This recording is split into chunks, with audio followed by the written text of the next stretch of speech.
Un cours numéro 2, un chemin de libération. La psychoanthropologie propose un chemin de libération de l'essence par rapport aux différentes couches de la personnalité, par rapport aux conditionnements subis depuis la naissance, et enfin vis-à-vis de toutes les influences extérieures perturbatrices. Contrairement à notre personnalité qui n'a qu'une connaissance partielle et théorique du sens de notre vie, l'essence connaît le sens de notre vie individuelle et de la vie en général. Le chemin proposé par la psychoanthropologie passe à la fois par un travail d'étude et par un travail sur soi.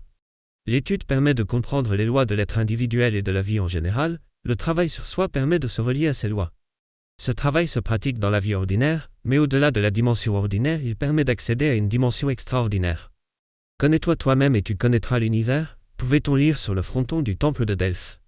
Pour apprendre à se connaître, il faut acquérir une méthode car se connaître réellement signifie connaître son essence, et pour cela, il faut se détacher de tout ce qui est lié aux acquis de la personnalité.